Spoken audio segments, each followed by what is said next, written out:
the title and the formal parts. On the 8th of August, 1945, the government of the United Kingdom of Great Britain and Northern Ireland,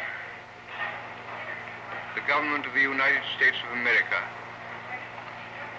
the provisional government of the French Republic, and the government of the Union of Soviet Socialist Republics entered into an agreement establishing this tribunal for the trial of war criminals whose offenses have no particular geographical location. In accordance with Article 5,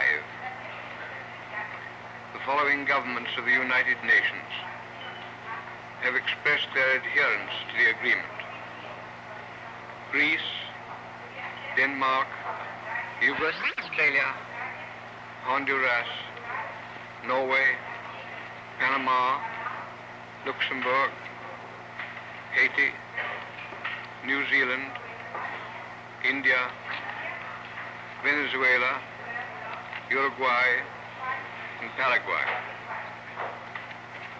By the charter annexed to the agreement, the constitution, jurisdiction, and functions of the tribunal were defined.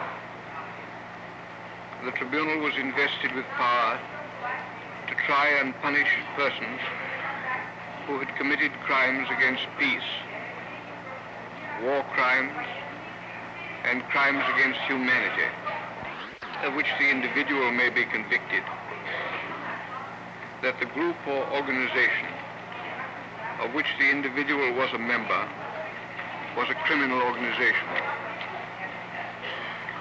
In Berlin, on the 18th of October, 1945,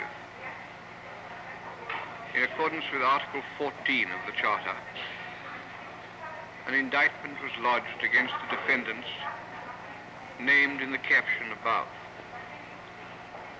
who had been designated by the Committee of the Chief Prosecutors of the Signatory Powers as major war criminals, which were also wars in violation of international treaties, agreements, and assurances, with war crimes and with crimes against humanity. The defendants are also charged with participating in the formulation or execution of a common plan or conspiracy to commit all these crimes. The tribunal was further asked by the prosecution to declare all the named groups or organizations to be criminal within the meaning of the Charter.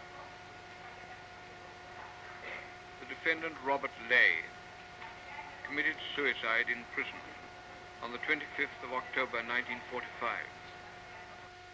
On the 15th of November, 1945, the tribunal decided that the defendant Gustav Krupp von Bohlen and Holbach could not then be tried because of his physical and mental condition, but that the charges against him in his argument and consideration of full medical, the tribunal appointed commissioners to hear evidence relating to the organizations, and 101 witnesses were heard for the defense before the commissioners, and 1,809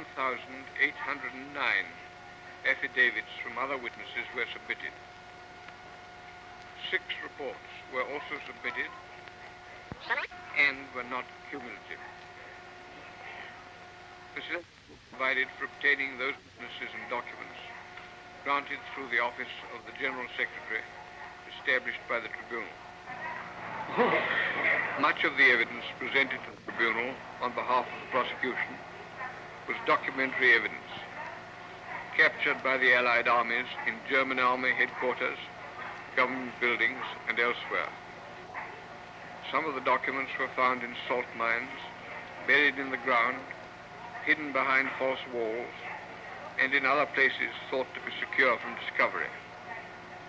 The case, therefore, against the defendants rests in a large measure on documents of their own making. 6. The tribunal established by the agreement referred to in Article 1 hereof for the trial and punishment of the major war criminals of the European Axis countries shall have the power to try and punish